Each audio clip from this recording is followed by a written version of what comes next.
Hello friends, आपल्या अकॅडमीच्या YouTube चॅनलमध्ये तुमचं पुन्हा एकदा स्वागत आहे. आपण लास्ट व्हिडिओ लेक्चरमध्ये इलेक्ट्रोनिगेटिव्हिटी हा पॉईंट बघितला होता. त्यामध्ये आपण इलेक्ट्रोनिगेटिव्हिटीची डेफिनेशन आणि फॅक्टर्स अफेक्टिंग इलेक्ट्रोनिगेटिव्हिटी इतपत डिस्कशन लास्ट लेक्चरमध्ये आपण केलं होतं. या लेक्चरमध्ये आपण periodic trends in electronegativity discuss करणार आहोत, प्लस आपण ॲप्लिकेशन्स ऑफ इलेक्ट्रोनिगेटिव्हिटी सुद्धा डिस्कस करणार आहोत. मग पिरियॉडिक ट्रेंड्स इन इलेक्ट्रोनिगेटिव्हिटी समजण्यासाठी आपण काय केलं तर आधीच आपण काही एलिमेंटची इलेक्ट्रोनिगेटिव्हिटी इथं मांडून ठेवलेली आहे. तुम्हाला दिसते इथे की लिथियमची इलेक्ट्रोनिगेटिव्हिटी 1 आहे, बेरिलियमची 1.5 आहे आणि वाढत वाढत फ्लोरीनची इलेक्ट्रोनिगेटिव्हिटी 4 आहे. तसेच इथं सोडियमची 0.9 आहे. परत राईट साईडला वाढत वाढत क्लोरीनकडे इलेक्ट्रोनिगेटिव्हिटी 3 आहे. मग पिरियॉडिक ट्रेंडमध्ये आपण शिकलोय की आपण दोन गोष्टींबद्दल बोलतो, इन अ पिरियड आणि इन अ ग्रुप. आता पिरियडमध्ये आपल्याला काय दिसतंय बघा. जर आपण पिरियडमध्ये लेफ्ट पासून राईटला विचार करत गेलो, 1 ची 1.5 टू 2.5 आणि वाढत वाढत 4 झाली. तसंच इथं 0.9, 1.2, 1.5 आणि फायनली 3 झाली. म्हणजे पिरियडमध्ये लेफ्ट टू राईट जर गेलो तर electronegativity increases from left to right. आणखीन आपल्याला पिरियडिक टेबलमध्ये काय सांगतो आपण तर इन अ ग्रुप हा एक ट्रेंड आपण सांगतो. आता ग्रुपमध्ये काय ट्रेंड आहे तर ग्रुपमध्ये बघा 1 ची 0.9 झाली, 0.9 ची 0.8 झाली, 0.8 अगेन 0.7. म्हणजे जर ग्रुपमध्ये टॉप पासून बॉटम मध्ये जर विचार केला तर electronegativity decreases from top to bottom. म्हणजे पिरियॉडिक ट्रेंडमध्ये आपण दोन गोष्टी सांगणार. Electronegativity increases from left to right in a period, whereas electronegativity decreases from top to bottom in a group. आता आपण बघणार आहोत that is applications of electronegativity. इलेक्ट्रोनिगेटिव्हिटीचे काय ॲप्लिकेशन्स आहेत.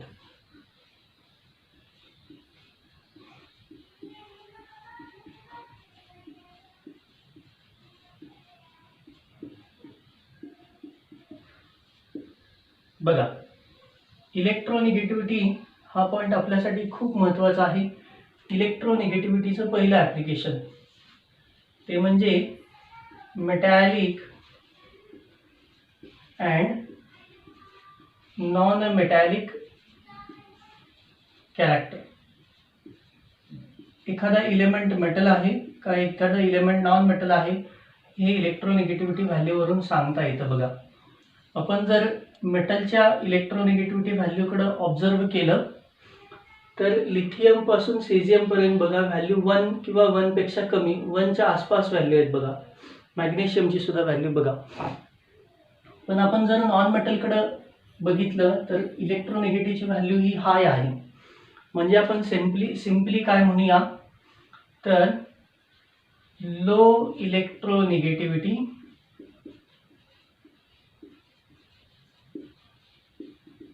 म्हटलं की आपण कन्फर्म होणार तो कोण असणार आहे, मेटल. जर हाय इलेक्ट्रोनिगेटिव्हिटी असेल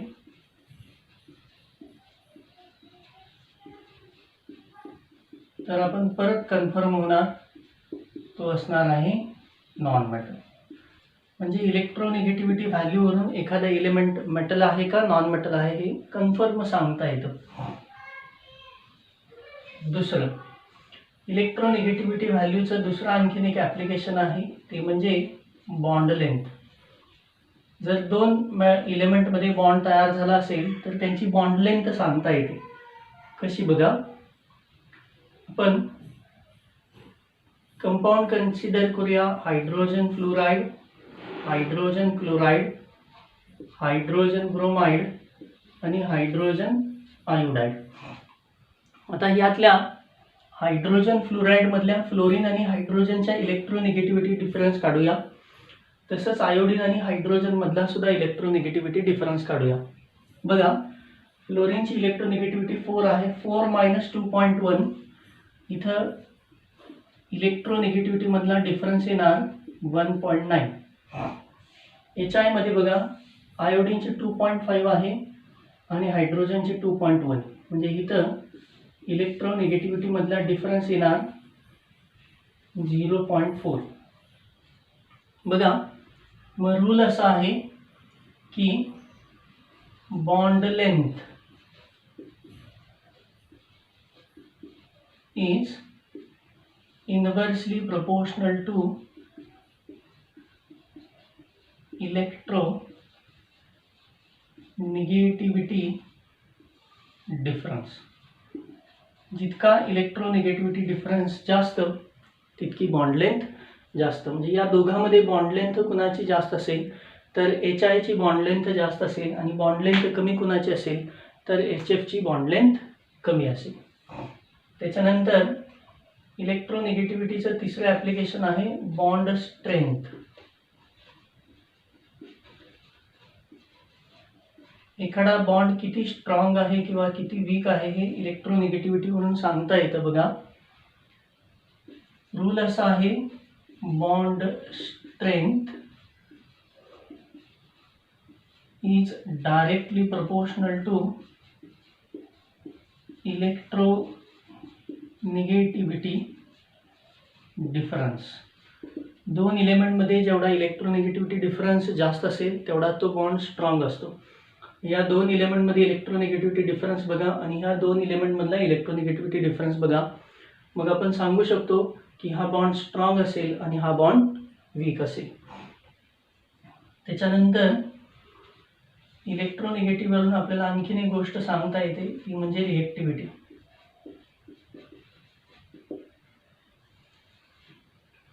रिएक्टिव्हिटीमध्ये मात्र इन्व्हर्स साइन आहे. रिएक्टिव्हिटी is inversely proportional to the electronegativity difference.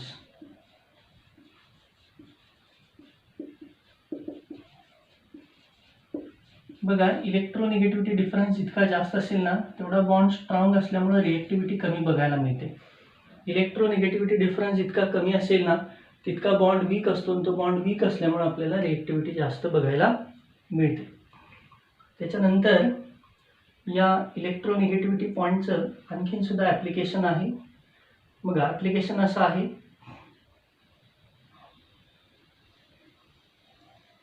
ते म्हणजे ॲसिडिटी ऑफ हायड्राईड. मी इथं पॉईंट मेन्शन करतो 5वा, ॲसिडिटी ऑफ हायड्राईड. आपण तो डिस्कस करूया याच एक्झाम्पलवरून. Acidity of hydride.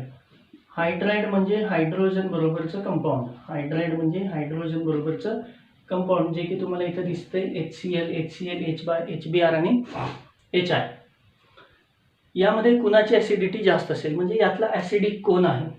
तर नियम असा आहे की acidity is inversely proportional to again electronegativity difference. म्हणजे जितका इलेक्ट्रोनिगेटिव्हिटी डिफरन्स जास्त तितकी ॲसिडिटी कमी आणि जितका इलेक्ट्रोनिगेटिव्हिटी डिफरन्स कमी तितकी ॲसिडिटी जास्त. मग यामध्ये बघा, ॲसिडिटी कुणाची जास्त असेल इथं डिफरन्स कमी आहे म्हटल्यानंतर इथं ॲसिडिटी जास्त, इथं डिफरन्स जास्त आहे त्यामुळे इथं ॲसिडिटी कमी.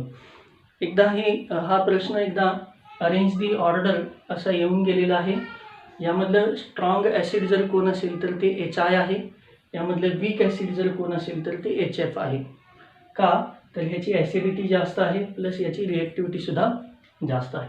हे होता पुढचा पॉईंट आपला, तो म्हणजे ॲसिडिटी ऑफ हायड्राईड.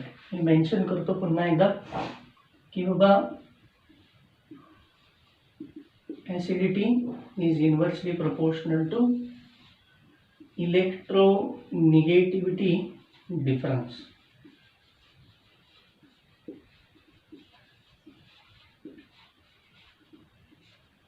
दे. इलेक्ट्रोनिगेटिव्हिटीचं पुढचं ॲप्लिकेशन आहे नेचर ऑफ बॉन्ड.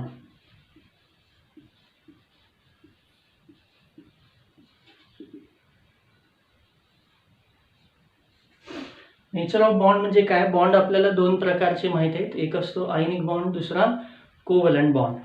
आता रूल असा आहे बघा की पर्सेंटेज ऑफ आयनिक कॅरेक्टर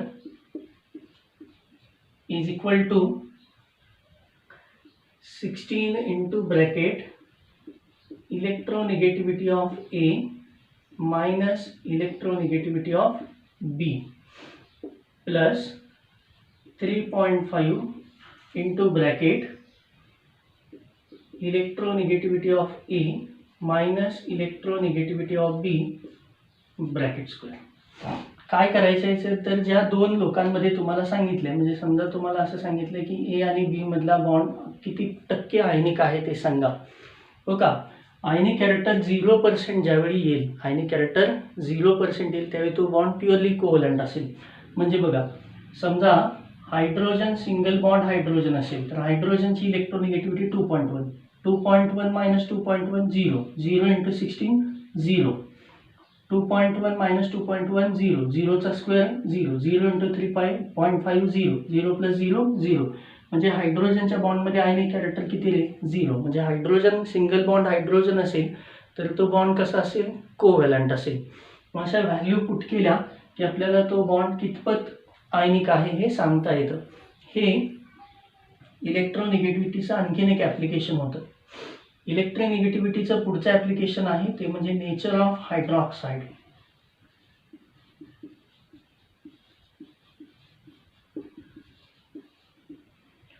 बघा, आपल्याला हायड्रॉक्साईड म्हणजे आपल्याला असं माहिती आहे बघा, NaOH, KOH याला आपण हायड्रॉक्साईड असं म्हणतो. समजा ए हा इलेमेंट आहे आणि त्याचं हायड्रॉक्साईड आहे AOH. तर इलेक्ट्रोनिगेटिव्हिटीवरून तीन गोष्टी सांगता येतात बघा का. इफ इलेक्ट्रोनिगेटिव्हिटी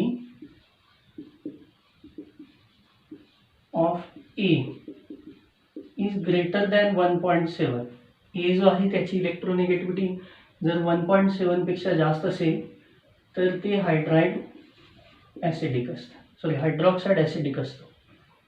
दुसरा, if electronegativity of A is equal to 1.7 असेल तर मात्र ते हायड्रॉक्साईड ॲम्फोटेरिक असतं. ॲम्फोटेरिक म्हणजे ते ॲसिड म्हणून पण बिहेव करू शकतं, ते बेस म्हणून पण बिहेव करू शकतं. तिसरा, if electronegativity of A is less than 1.7 तर मात्र ते हायड्रॉक्साईड हे नेचरमध्ये बेसिक असतं. ते हायड्रॉक्साईड नेचरमध्ये कसं असतं? बेसिक. मग आपल्याला जर सांगितलं असेल NaOH हे कसलं आहे, आता आपल्याला माहिती आहे NaOH हे बेसिक आहे, पण एखादं दुसरं हायड्रॉक्साईड दिलेलं असेल, जर आपल्याला त्यातला हा इथला जो इलेमेंट आहे त्याची इलेक्ट्रोनिगेटिव्हिटी माहीत असेल तर आपल्याला डायरेक्टली सांगता येतं की बाबा ते हायड्रॉक्साईड नेचरमध्ये कसं असेल. त्याच्यानंतर इलेक्ट्रोनिगेटिव्हिटीचं आणखीन एक ॲप्लिकेशन आहे ते म्हणजे नेचर ऑफ ऑक्साईड. ऑक्साईड म्हणजे आपण बघितलंय ऑक्सिजन बरोबरचं कंपाऊंड. हायड्राइड म्हणजे हायड्रोजन बरोबरचं कंपाऊंड, ऑक्साईड म्हणजे ऑक्सिजन बरोबरचं कंपाऊंड. से असं असेल AO किंवा AO2 किंवा A2O किंवा A2O3. म्हणजे से MgO, त्यानंतर BaO2 किंवा Na2O किंवा Al2O3 असं काहीतरी ऑक्साईड असेल. मग ऑक्साईडमध्ये तुम्ही कसं ठरवाल की ऑक्साईडचं नेचर कसं असेल? बघा, नियम असा आहे बघा, electronegativity of oxygen minus electronegativity of element A, electronegativity of oxygen minus electronegativity of element A. यामध्ये मग तीन गोष्टी या इथं केल्या का नाही आपण, तशा आपण तीन गोष्टी करू शकतो याच्यामध्ये सुद्धा. बघा, एक ऑक्साईड असू शकतं ॲसिडिक, दुसरं ऑक्साईड असू शकतं ॲम्फोटेरिक आणि तिसरं ऑक्साईड असू शकतं बेसिक. ऑक्साईड असू शकतं ॲसिडिक, ऑक्साईड असू शकतं ॲम्फोटेरिक आणि तिसरं ऑक्साईड असू शकतं बेसिक. बघा, जर इलेक्ट्रोनिगेटिव्हिटी डिफरन्स हा ग्रेटर दॅन 2.5 आला तर ऑक्साईड येणार ॲसिडिक. जर इलेक्ट्रोनिगेटिव्हिटी डिफरन्स इक्वल टू 2.3 आला तर मात्र ऑक्साईड झालं ॲम्फोटेरिक. आणि इलेक्ट्रोनिगेटिव्हिटी डिफरन्स मात्र लेस दॅन 2.3 आला तर मात्र ते ऑक्साईड झालं ॲसिडिक. मग ते ऑक्साईड झालं बेसिक. एक मिनटं. ग्रेटर दॅन 2.3 ॲसिडिक, लेस दॅन 2.3 बेसिक. इथं उलट झालं. ग्रेटर दॅन 2.3 असेल तर बेसिक आणि लेस दॅन 2.3 असेल तर ॲसिडिक. एकदा मी रिपीट करतो, अजून एक ॲप्लिकेशन राहिलं, मग आपली ॲप्लिकेशन संपली. बघा, इलेक्ट्रोनिगेटिव्हिटी हा पॉईंट तसा खूप महत्त्वाचा आहे. याच्या ॲप्लिकेशनमध्ये पहिलं ॲप्लिकेशन येतं की एखादा एलिमेंट मेटल आहे का नॉन मेटल आहे हे आपल्याला इलेक्ट्रोनिगेटिव्हिटीवरून सांगता येतं. कसं? तर जर इलेक्ट्रोनिगेटिव्हिटी लो असेल तर तो एलिमेंट असतो मेटल, इलेक्ट्रोनिगेटिव्हिटी हाय असेल तर तो मेटल असतो नॉन मेटल. त्याच्यानंतर इलेक्ट्रोनिगेटिव्हिटीचा डिफरन्स जर दोन एलिमेंटमध्ये बॉन्ड असेल आणि त्यांच्यामध्ये इलेक्ट्रोनिगेटिव्हिटी डिफरन्स जर हाय असेल तर बॉन्ड लेंथ लो असते, पण इलेक्ट्रोनिगेटिव्हिटी डिफरन्स मात्र कमी असेल तर बॉन्ड लेंथ मात्र हाय असते. त्याच्यानंतर जितकी बॉन्ड लेंथ जास्त तितकी बॉन्ड स्ट्रेंथ सुद्धा कमी असते. जितकी बॉन्ड लेंथ कमी तितकी बॉन्ड स्ट्रेंथ जास्त असते. मग इथं आपण असं म्हणतोय की bond strength is directly proportional to electronegativity difference. का? इलेक्ट्रोनिगेटिव्हिटी डिफरन्स वाढला की बॉन्ड लेंथ कमी होते, बॉन्ड लेंथ कमी झाली की बॉन्ड स्ट्रेंथ वाढते. बॉन्ड जेवढा छोटा ना लांबीला तेवढा तो जास्त स्ट्रॉंग असतो. एखाद्या कंपाऊंडची रिएक्टिव्हिटी सुद्धा इलेक्ट्रोनिगेटिव्हिटी डिफरन्सवरून सांगता येते. कंपाऊंडमध्ये त्यामध्ये दोन किंवा दोनपेक्षा जास्त एलिमेंट असतात. त्या एलिमेंटमधल्या इलेक्ट्रोनिगेटिव्हिटीमधला डिफरन्स जर हाय असेल तर रिएक्टिव्हिटी कमी असते, पण डिफरन्स मात्र जर लो असेल तर मात्र रिएक्टिव्हिटी जास्त असते. इलेक्ट्रोनिगेटिव्हिटीमधला डिफरन्स जर लो असेल तर मात्र रिएक्टिव्हिटी जास्त असते. Then acidity of hydride. Hydrogen बरोबरच्या कंपाऊंडला आपण हायड्राइड असं म्हणतो. जितका इलेक्ट्रोनिगेटिव्हिटी डिफरन्स कमी तितकी ॲसिडिटी जास्त, जितका इलेक्ट्रोनिगेटिव्हिटी डिफरन्स जास्त तितकी ॲसिडिटी कमी. त्याच्यानंतर बॉन्ड दोन प्रकारचे आहेत, मेन दोन टाईप येतात. एक कोव्हलंट बॉन्ड, दुसरा आयनिक बॉन्ड. एखाद्या बॉन्डमध्ये आयनिक कॅरेक्टर किती पर्सेंट आहे हे सांगण्यासाठी हा फॉर्म्युला आहे. या फॉर्म्युल्याला नाव आहे हॅनी स्मिथ फॉर्म्युला. सायंटिस्टचं नाव आहे याला Hany, HANNY, Hany Smith formula. या फॉर्म्युल्यामध्ये ज्या दोन एलिमेंटमध्ये बॉन्ड तयार झालेला आहे त्या दोन एलिमेंटची इलेक्ट्रोनिगेटिव्हिटी व्हॅल्यू पुट करायची आणि कॅल्क्युलेशन केल्यानंतर तो बॉन्ड किती पर्सेंट आयनिक आहे हे कळतं. त्याच्यानंतर नेचर ऑफ हायड्रॉक्साईड. एखाद्या एलिमेंटला OH जर अटॅच असेल तर त्याला आपण म्हणतो hydroxide.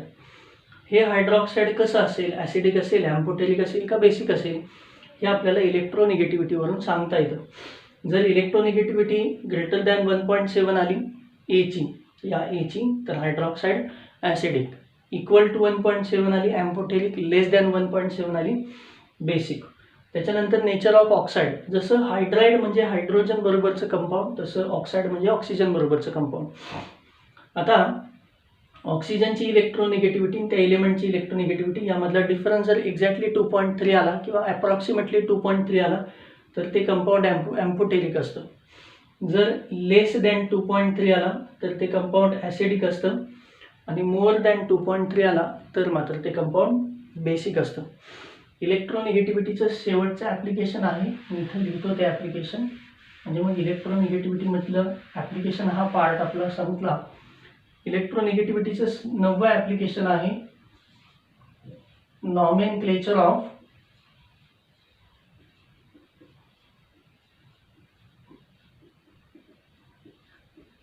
Inorganic compounds. Sodium chloride, potassium chloride हे इनऑर्गॅनिक कंपाऊंड आहेत. आता बघा मी एक्झाम्पलच घेतो लागलीच. सोडियम क्लोराइड, यामध्ये सोडियमची इलेक्ट्रोनिगेटिव्हिटी बघा आणि क्लोरीनची बघा. यामध्ये कुणाची कमी आहे? सोडियमची कमी आहे, म्हणून मी इथं म्हणतो लेस इलेक्ट्रोनिगेटिव्हिटी. क्लोरीनची हाय इलेक्ट्रोनिगेटिव्हिटी. ज्याची इलेक्ट्रोनिगेटिव्हिटी कमी आहे त्याचं नाव कधी पण लिहिताना प्रिफिक्समध्ये लिहिलं जातं. ज्याची इलेक्ट्रोनिगेटिव्हिटी जास्त आहे त्याचं नाव कधी पण सफिक्समध्ये लिहिलं जातं. म्हणून याचं नाव आपण कसं सांगतो तर सोडियम क्लोराईड. आपण याचं नाव सांगताना असं कधी म्हणत नाही की क्लोरोसोडियम. लक्षात येते का बघा, याचं नाव सांगताना आपण कधी असं म्हणत नाही क्लोरोसोडियम. कारण रूल काय आहे, ज्याची इलेक्ट्रोनिगेटिव्हिटी कमी आहे त्याचं नाव प्रिफिक्समध्ये, ज्याची इलेक्ट्रोनिगेटिव्हिटी जास्त आहे त्याचं नाव सफिक्समध्ये. हे होते एकूण 9 ॲप्लिकेशन्स जे इलेक्ट्रोनिगेटिव्हिटीशी निगडीत आहेत. आता आपण बघूया इलेक्ट्रोनिगेटिव्हिटी ॲक्च्युली कशी कॅल्क्युलेट केली जाते. त्याच्यासाठी 2 स्केल आहेत. पहिलं स्केल आहे पॉलिंग स्केल. लिनस पॉलिंग म्हणून एक सायंटिस्ट आहे, त्यांनी दिलेले हे स्केल आहे ज्याला आपण पॉलिंग स्केल म्हणणार आहे. यालाच म्हटलं जातं बॉन्ड एनर्जी स्केल, कारण हे स्केल बॉन्ड एनर्जीवरती बोलतं. बघा पण असं म्हणूया बघा की 2 इलेमेंट आहेत. एक ए आहे जो ए मध्ये बघायला मिळतो, दुसरा बी आहे जो बी मध्ये बघायला मिळतो. या दोघांचं कॉम्बिनेशन झालं आणि कंपाऊंड तयार होताना असं झालं बघा, ए आणि बी. मग कसं असेल, ए सिंगल बॉन्ड बी, याचा सुद्धा ए सिंगल बॉन्ड बी, असे 2 कंपाऊंड तयार झाले. मग ह्या 2 इलेमेंटमध्ये बॉन्ड आहे, तसंच यांच्यामध्ये सुद्धा बॉन्ड आहे. मग हे जे स्केल आहे ते बॉन्ड एनर्जीवरती बोलतं. काय आहे स्केल बघावं का, electronegativity of A minus electronegativity of B is equal to 0.208 into under root bond energy of AB bond into again under root bond energy of AA bond minus bond energy of BB bond. बघा ए आणि बी या bond मधली bond energy, तसंच ए आणि ए आणि बी या bond मधली bond energy. इथं व्हॅल्यू पुट करायच्या, कॅल्क्युलेशन करायचं. तुम्हाला ए आणि बी ह्या एलिमेंट मधला इलेक्ट्रोनिगेटिव्हिटी डिफरन्स मिळेल. इथं जी बॉन्ड एनर्जी असते त्याचं युनिट जे आहे ते किलो कॅलरी पर मोल हे युनिट असतं. आपण हाच फॉर्म्युला आणखीन थोडा चेंज करू शकतो. Electronegativity of A minus electronegativity of B is equal to 0.1017 into बाकी पार्ट जसाच्या तसा bond energy of A B into under root bond energy of A A minus bond energy of B B.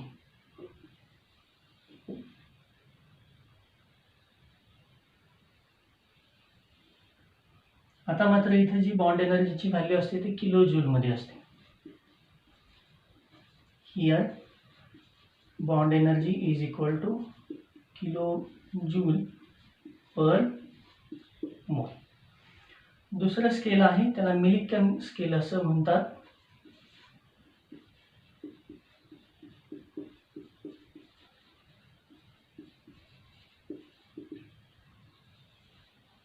Scale असं आहे बघा, electronegativity here M stands for Mulliken is equal to ionisation potential plus electron affinity upon 2. Ionisation potential plus electron affinity upon 2. हे होते इलेक्ट्रोनिगेटिव्हिटीचे 2 scale, that is Pauling scale आणि Mulliken scale. आता Pauling scale आणि Mulliken स्केलमध्ये एक relation आहे, ते रिलेशन बघू. आपला पॉईंट संपला इलेक्ट्रोनिगेटिव्हिटी. रिलेशन असं आहे बघा, electronegativity on Pauling scale is equal to 0.335 ब्रॅकेटमध्ये electronegativity on Mulliken scale minus 0.615. म्हणजे क्वेश्चन असा येतो की पॉलिंग स्केलवरती इलेक्ट्रोनिगेटिव्हिटी एवढी आहे, मिलिकन स्केलवरती किती असेल, किंवा मिलिकन स्केलवरती एवढी आहे, पॉलिंग स्केलवरती किती असेल. या पद्धतीनं तुम्ही सोडवाल. किंवा तुम्हाला बॉन्ड एनर्जीच्या व्हॅल्यू दिल्या जातात आणि सांगितलं जातं की 2 इलेमेंटमध्ये इलेक्ट्रोनिगेटिव्हिटी डिफरन्स किती असेल सांगा. फक्त बघायचं की ते किलो जूलमध्ये दिले काय किलो कॅलरी. यापेक्षाही वेगळी युनिट आहे, पण तुम्हाला यामध्ये त्याला आधी कन्वर्ट करून घ्यावं लागेल आणि मग ते सोडवता येईल. दिस इज अबाउट इलेक्ट्रोनिगेटिव्हिटी.